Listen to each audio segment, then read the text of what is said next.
በስመ አብ ወወልድ ወመንፈስ ቅዱስ አሐዱ አምላክ አሜን። በክርስቶስ ክርስቲያን በወልድ ውልዳን ተባልኩም ደቀ እግዚአብሔር አመላ ዓለም ትርከቡ ኦርቶዶክሳውያን ደህና ደውዒላትኩም ደህና ደቀኒኻትኩም ደህና ደምስኻትኩም አሜን። እግዚአብሔር አምላኽና ዝተኸበረን ዝተመስገነን ይኹን። ሞ እግዚአብሔር አምላኽና እንተዛራቢ አንደበት ንሰምዕ ድማ እዝነ ልቦና ንኸብረህልና ናቱ ቅዱስ ፈቃድ ይኹነልና። ሞ ለማዓንቲ ንመሃሮ ርእስ ምስቲ በዓሉ ዝተተሓሓዘ ኣብ ኣርባዕቱ እንስሳ ክንመሃሪና ወይም ኣብ ነገደ ኪሩቤል ክንመሃሪና። ሞ ናይ ትምህርትና ርእስ ዝኾነና ራእይ ዮሐንስ ምዕራፍ 4 ቁጥሪ 6 ከምዚ ይብል እቶም 4 እንስሳ ኣብ ማእኸልን ኣብ ዙርያ እቲ ዙፋንን ነበሩ ይብለና ዮሐንስ ወንጌላዊ። እዚ ራእይ እዚ ክርኢ ከሎ ኣብ ሰማያት ምስጢር ተገሊጹሉ 24 ካህናትን ከምኡ ድማ 4 እንስሳ ከም ዝረአዮም ይነግረና። ንሳቶም ድማ የመስግኑ ከም ዝነበሩ ንኣምላኾም ዮሐንስ ብራእዩ ተመልከቶም ብራእዩ ተገለጸሉ ንዮሐንስ ወንጌላዊ። ስለዚህ ድማ ያው ትበዓሉ ናይ 4 እንስሳ ስለዝኾነ እዚ መልኪትና ክንዘራረቢና እሞ መላእክቲ በጠቃላሊ መልአክ ማለት እንታይ ማለት እዩ ንዝብል ክንምልከት ከለና ብርግጽ መልአክ ማለት ወይን መላእክቲ ማለት ተላእክቲ ኣብ መንጎ እግዚአብሔርን ኣብ ደቂ ሰባትን ዝለኣኹ ካብ እግዚአብሔር ምሕረት በረከት ረድኤት ካብ ደቂ ሰባት ድማ ናትና ጸሎት ልመና ናብ እግዚአብሔር ዘቅርቡ ኣብ መንጎናን ኣብ እግዚአብሔርን ዝለኣኹ ናይ እግዚአብሔር መልእክተኛታት ማለት እዩ። እቲ ካልኣይ ትርጉሙ ክንርኢ ከለና መልአክ ማለት እንታይ እዩ ንዝብል ሓለቓ ኣመሓዳሪ ማለት ድማ ይትርጎም ማለት እዩ። ንኣብነት መልአከ ሰላም፣ መልአከ ኣርያም፣ መልአከ ብርሃናት፣ መልአከ ኃይል እንብሎ ኣመሓደርቲ ሓለፍቲ ናይ ደብሪ ሓለቕቶት ወይም ሓለቓ ማለት ድማ ይትርጎም ተኻልኣይ ገጹ ማለት እዩ። ስለዚ ንሕና እቲ ንመሃሮ ዘለና መላእክቲ ክንብል ከለና ኣባናን ኣብ እግዚአብሔር ዝለኣኹ እዞም ረቂቃን መላእክቲ ማለትና እዩ። ስለዚ ቅዱሳን መላእክቲ እግዚአብሔር አምላኽ በመጀመሪያ መዓልቲ ብዕለተ ሰንበተ ክርስቲያን እግዚአብሔር አምላኽ ካፍቶም ዝፈጠሮም ፍጡራት ቅዱሳን መላእክቲ እዮም። ቅዱሳን መላእክቲ እዮም። እግዚአብሔር አምላኽ ንቅዱሳን መላእክት ክፈጥር ከሎ ብነገድ 100 ገይሩ ብከተማ ድማ ኣብ 10 ከተማ ከምኡውን ኣብ 3ኦም ሰማያት ኣስፈሮም ይብለና ማለት ኣብ 3ኦም ሰማያት ኣብ ኢዮር ራማ ኤረር ዝበሃሉ 3ኦም ከተማ 3ኦም ሰማያት እዚኦም ናይ መላእክቲ ስፍራ እየን ማለት እዩ። ስለዚህ እግዚአብሔር አምላኽና ንቅዱሳን መላእክቲ ክፈጥሮም ከሎ በሰፋፍራ ብደረጃ ድማ ካብ ላዕሊ ናብ ታሕቲ ኣቢሉ እግዚአብሔር አምላኽ ፈጢርዎም ማለት እዩ። ስለዚህ ኢዮር ታዝለዓለት ከተማ ታዝለዓለት ሰማይ ክንሪያ ከለና 4 ከተማታት ኣለዋ ማለት እዩ። ራማ ድማ ክንምልከት ከለና 3 ከተማታት ኣለዋ። ኤረር ድማ ብተመሳሳሊ 3 ከተማታት ኣለዋ። አጠቃላሊ ኣብ 10 ከተማታት ማለት እዩ። ሕዚ ተሰፋፍሮም ካብ ላዕሊ ናብ ታሕቲ ክንርኢ ከለና ካብ ኢዮር ክንጅምር ከለና ካብ ላዕሊ ናብ ታሕቲ ልክዕ ኢዮር ከም ፎቅ ካብ ታሕቲ ንላዕሊ ወይ ካብ ላዕሊ ንታሕቲ ክንከይድ ከለና ኣብ ላዕሊ ካይ መጀመርያ ዘስፈሮም እግዚአብሔር አምላኽ ኣጋእዝት ዝብል ማለት እዩ። ናይዚኦም ሓለቃ ድማ ሰማልያል ወይም ሳጥናኤል እቲ መጨረሻ ዝወደቀ ሰይጣን ናታቶም ሓለቃ ነበረ ማለት እዩ። ቀፂሉ ኣብ ካልኣይ ኪሩቤል እዞም ለማዓንቲ ንመሃረም ዘለና ብዕለቶም ኣብ በዓሎም ኪሩቤል ናታቶም ሓለቃ ድማ ኪሩብ ይበሃል። ሳልሳይ ካብ ላዕሊ ንታሕቲ ክንወርድ ከለና ድማ ሱራፌል ናታቶም ሓለቃ ድማ ሱራፊ ይበሃል ማለት እዩ እቲ ራብዓይ ሃይላት ናይዚኦም ሓለቃ ድማ ቅዱስ ሚካኤል እዚኦም አፍታ ናይ መጀመርያ ከተማ ኢዮር እንብላ ሰማይ ማለት ኣብ ኢዮር ዝርከቡ ማለት እዩ ናብ ራማ ክንመጽእ ከለና ድማ ሰለስተ ከተማታት ወይ ድማ 30 ነገድ ያለው ማለት እዩ መበል 50 ካብ ለዓል ክንወርድ ከለና አርባብ ናይዚኦም ሓለቃ ድማ ቅዱስ ገብርኤል ማለት እዩ ካብ ወሪድና ድማ መናብርት ማለት እዩ ናቶም ሓለቃ ድማ ቅዱስ ሩፋኤል እዩ ካብ ክንወርድ ከለና ስልጣናት ናታቶም ሓለቃ ድማ ቅዱስ ሱሪያል እዩ ቅዱስ ሱሪያል እዩ እዚኦም አብራማ ዝርከቡ ማለት እዩ ክንወርድ ከለና ድማ ናብ ኤረር ክንወርድ ከለና ናፍታ ታሕተወይቲ ከተማ ናፍታ ታሕተወይቲ ሰማይ ክንብል ከለና ሞካንንት ናይ ሞካንንት ሓለቃ ድማ ቅዱስ ሰዳክያል እዩ ብድሕሪ ሊቃናት ናይ ሊቃናት ሓለቃ ድማ ቅዱስ ሰላትያል እታ ናይ መጨረሻ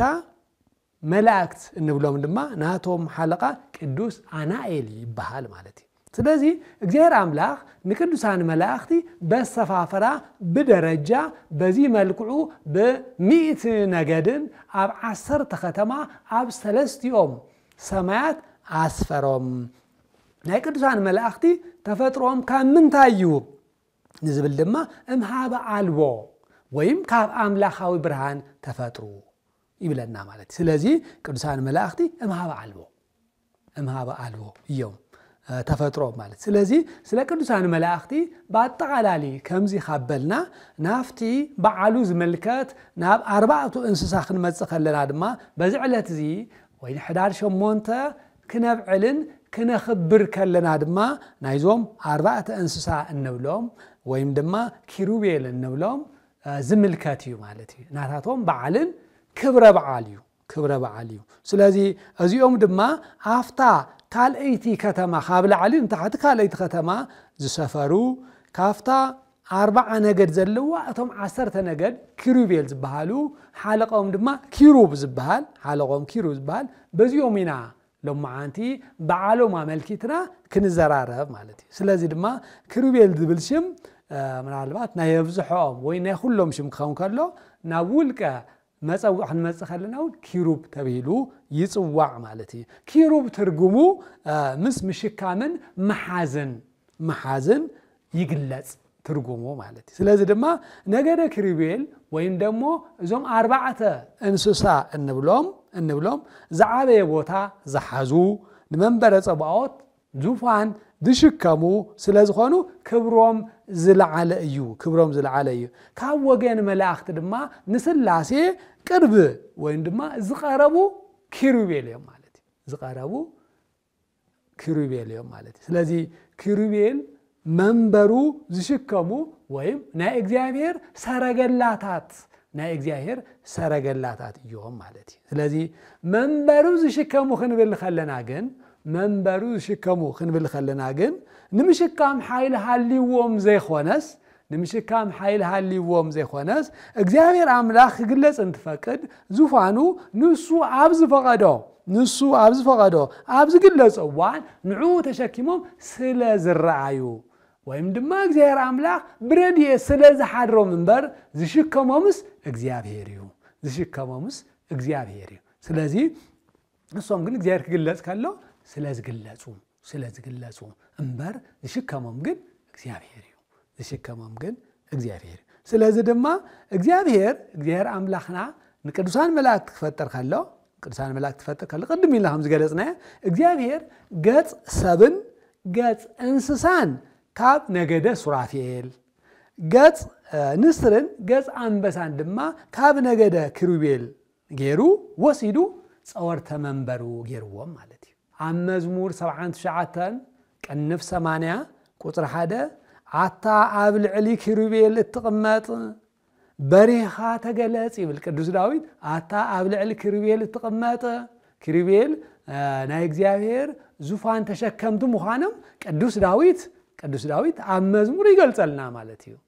ስለዚህ ጸወርተ መንበሩ ክንብል ከለና ጸወርተ መንበር ዮሐንስን ብራእይ ራእዮ ቅዱሳን ነቢያትን ዝተዛረብዎ መጽሐፍ ቅዱስን ካብ መጀመሪያ ጀምሮ ዘቕመጦ ማለት እዩ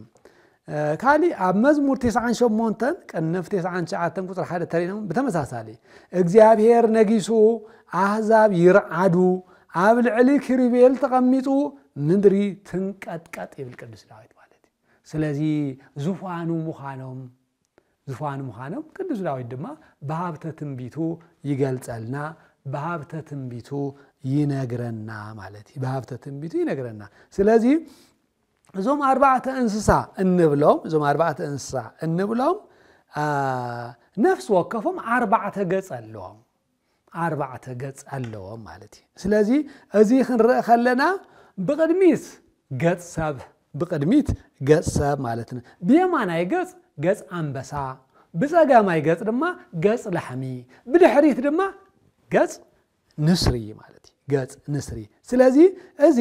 ኣብ ትንቢተ ሕዝቅኤል معراف 10 ካብ ቁጥር 1 ክሳብ 22 ኣብ ትንቢተ ሕዝቅኤል معراف 11 ካብ 22 ክሳብ 23 ተሪናዮ እዚ ብግልጽ ይነግረና ማለት እዚ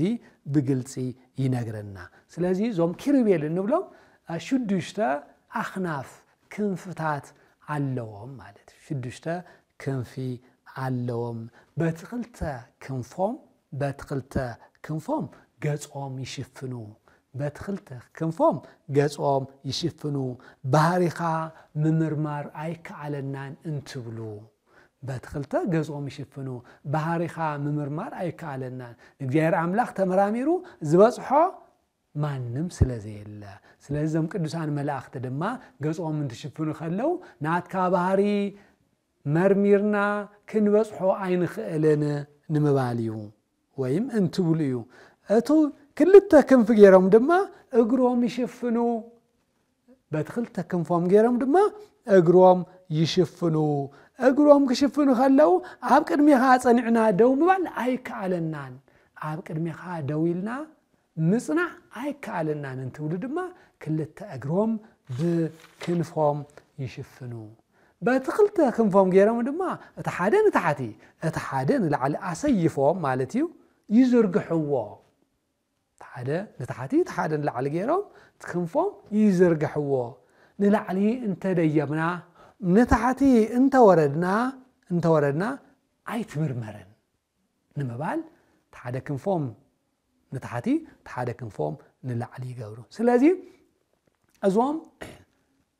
ኣርባዕቱ እንስሳ እንብሎም ንቅድሚትም ንድሕሪትም ንየማንም ንጸጋምን ከይበሉ ከይተንቀሳቀሱ በርባዕቲዩ ማዕዘን ምርአይ ይኽእሉ ስለዚ ንዖም ዝግድቦም ነገር የለን ማለት እዩ ስለዚ እዞም ነገደ ኪሩቤል እንብሎም ናይ ካህናትን ወይም ናይ ቀሳውስት ምሳሌ እዮም እዞም አርባዕተ እንስሳ እንብሎም በጳጳሳት በቀሳውስት በዲያቆናትን በምእመናንን ይምሰሉ ማለት እዩ በምእመናንን ይምሰሉ ስለዚ ኪሩቤል ምእንቲ ፍጥረታት ምእንቲ ሰብ ምእንቲ እንስሳ ምእንቲ አራዊትን ምእንቲ አዕዋፍን ምሕረት ይልምኑ ናብ እግዚአብሔር ጸሎቶም የቅርቡ በዚ ምክንያት ድማ በመልክዕ አርባዕተ እንስሳ ዝሰአሉን እንምልከተውን ማለት እንምልከተም ወይን ዮሐንስ ብራእዩ ዝራእዮም ነቢያቱም በተመሳሳሊ ዝራእይዎም ማለት ስለዚ እግዚአብሔር ንኪሩቤል ንኩሉ ፍጥረት ንኽልምኑ ናይ ቅርብ በዓል ውለቱ ገይሩ ሾሞም ማለት ሸይምዎም ስለዚ አርባዕተ እንስሳ ወይን አርባዕተ ምስሊ ክንርኢ ከለና ኣብ ቅድመ እግዚአብሔር ነን ዝውክልዎ ይጽልዩ ይልምኑ ንኣምላኾም ነን ዝውክልዎ ማለት እዩ እቲ ገጽ ሰብ ወይን ድማ ናይ ሰብ መልክዕ ዘለዎ ኪሩብ እግረ ማጣ ይበሃል ማለት እዩ እዚ ድማ ንደቂ ሰባት ዝጽልይ ማለት እዩ እቲ ካልኣይ ድማ ገጽ አንበሳ ናይ አንበሳ ገጽ ወይን መልክዕ ዘለዎ ኪሩብ ድማ ባራማራ ይበሃል እዚ ድማ ንናይ አራዊት ይጽልይ እትሳልሳይ ገጽ ላሕሚ ወይ ድማ ናይ ላሕሚ መልክዕ ዘለዎ ኪሩብ ድማ መሊጦን መልአክ ይባሃል እዚ እውን ንእንስሳት ዘቤት ይጽሊ ማለት ንእንስሳት ዘቤት ይጽሊ እትራብዓይ ገጽ ንስሪ ወይ ድማ ናይ ንስሪ መልክዕ ዘለዎ ኪሩብ ድማ ሱርቴን ይባሃል ንአዕዋፍ ዝጽሊ ማለት ስለዚ እዚአቶም ናብ ቅድሚ ፈጣሪኦም እናጸለዩ እናለመኑ ንኹሉ ፍጥረታት አምላኾም ንኽሕልወሎም ይልምኑን ይጽልዩን እዚ ማለት ግን ንርባዕተ ዝወከል ወይ ይጽልዩ ክንብል ከለና ምልጅኦም ገደብ ኣለዎ ማለት አይኮነን ልመኖኦም ገደብ ኣለዎ ማለት አይኮነን ጸሎቶም ገደብ ኣለዎ ማለት አይኮነን እትሓደ ነትኻሊ ምጽላይን ምልማንን ይኽእሉ እዮም ምጽላይን ምልማንን ይኽእሉ እዮም ስለዚ ንኹሉ ምጽላይን ምልማንን ከም ዝኽእሉ ይገልጸልና ማለት ስለዚ እዚኦም ቅዱሳን መላእክቲ ስለናዓና ስለ ደቂ ሰባት 24 ሰዓታት ዝልምኑ ዝጽልዩ እግዚአብሔር አምላኽና ንኽምሕረና ካብ ክፉእ ነገር ንኸድሕነና ስለናዓና ዝልምኑ ዝጽልዩ ቅዱሳን መላእክቲ እዮም እዞም አርባዕተ እንስሳ ንብሎም እዞም ቅዱሳን መላእክቲ ቀጽልና ንሪኦ ድማ ናይዞም ቅዱሳን መላእክቲ ናይ አርባዕተ እንስሳ ናይ ኩሎም መላእክቲ አገልግሎቶም እንታይ እዩ አገልግሎቶም እንታይ እዩ እንድሕሪና ናይ ቅዱሳን መላእክቲ ንደቂ ሰባት ጥራሕ አይኮኑን ዝሕሉ ስለ ደቂ ሰባት ጥራሕ አይኮኑን ዝጽልዩ ቅዱሳን መላእክቲ ስለ ኩሉ ንፀሓይ ንኽዋኽብቲ ንአዝርእቲ ንአትክልትን ንእንስሳታትን ካብ ሰማይ ብታሕትን ካብ ምድሪ ብላዕሊ ንዘሎ ኩሉ ፍጥር ዝሕልውን ዝልምኑን እዮም እዞም ቅዱሳን መላእክቲ እንብሎም ስለዚ አገልግሎት ቅዱሳን መላእክቲ ታይተይና ብዙሕ እዩ ቅዱሳን መላእክቲ አፍቲ ርእስና ከም ዝበልናዮ ኣብ መንጎናን ኣብ እግዚአብሔር ዝለኣኹ መልእክተኛታት እዮም ካባና ናብ እግዚአብሔር ካብ እግዚአብሔር ናባና መልእክቲ ዘብጽሑ ተለኣኽቲ እዮም ቅዱሳን መላእክቲ ስለዚ ናይ ቅዱሳን መላእክቲ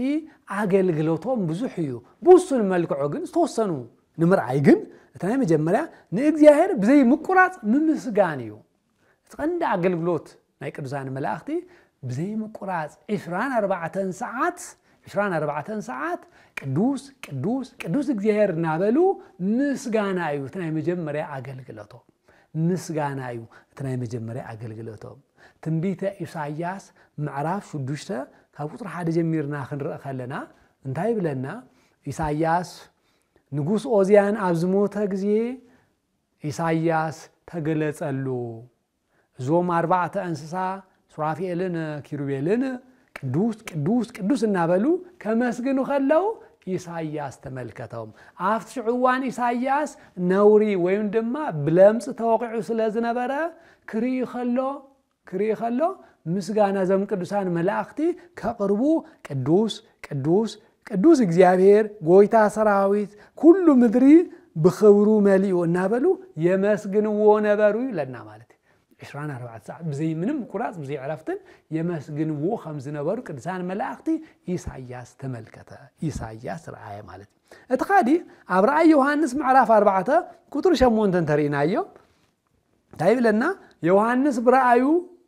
زرعايو مالتيو ليتن معالتن كي قارصو زنبرن زلون زمصن كل زكالو እግዚአብሔር አምላክ ቅዱስ እዩና በሉ የመስግኑ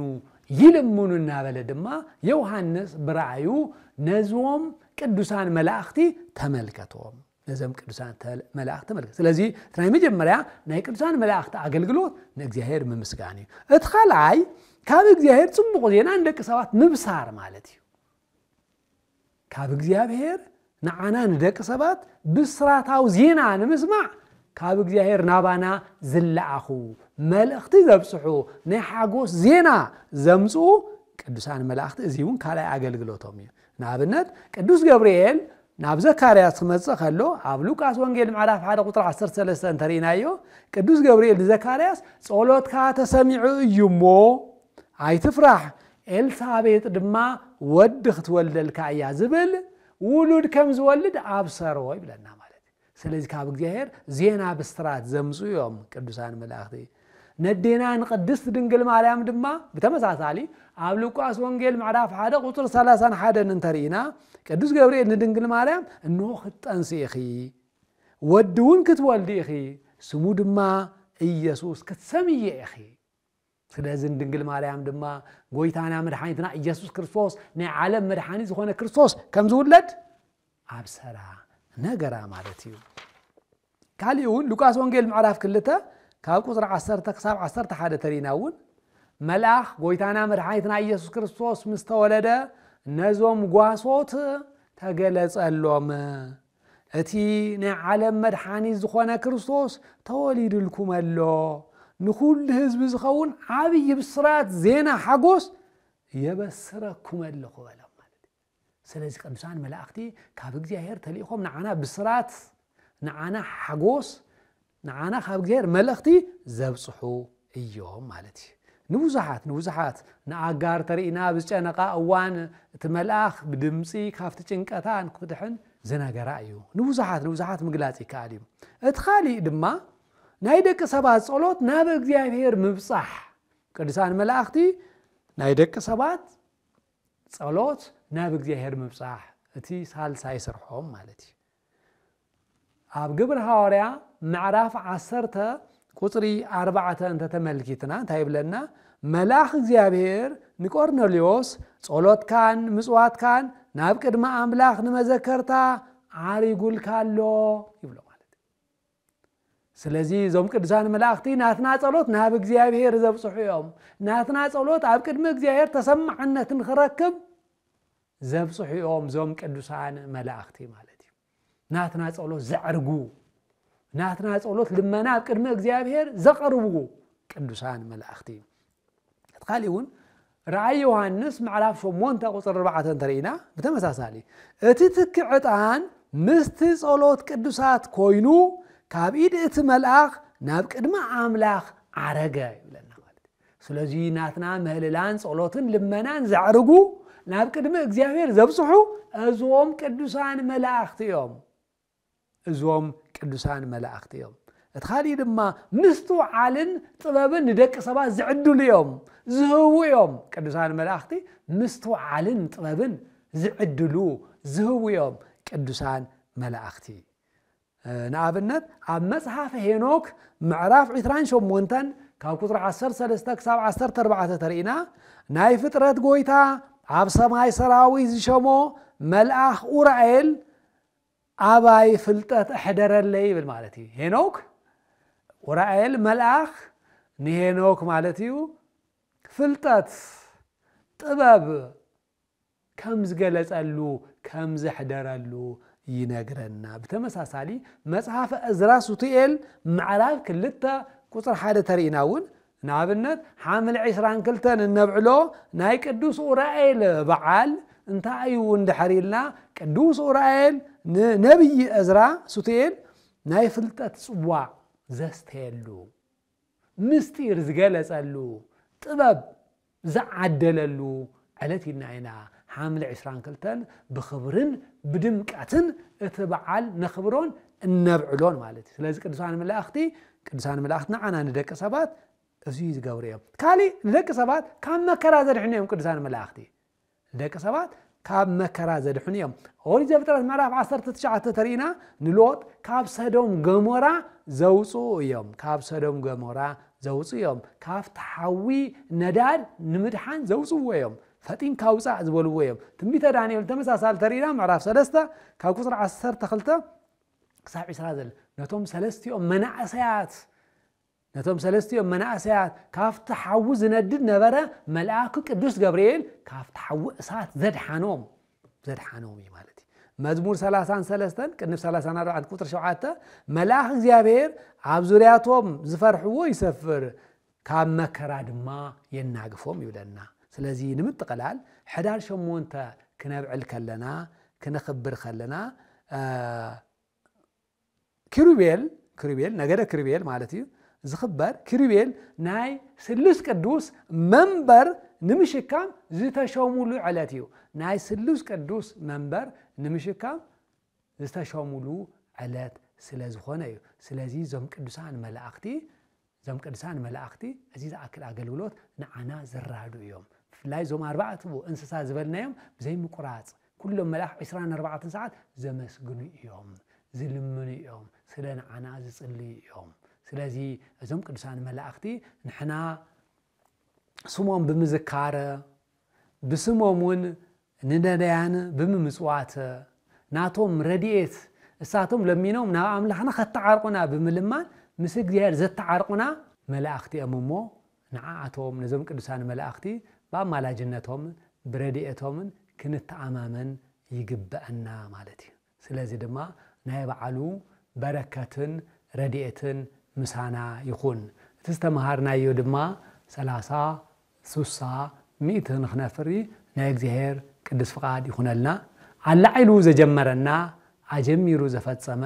ንሉል እግዚአብሔር ክብርን ምስጋናን ይብጽሐዮ ወስብሐት ለእግዚአብሔር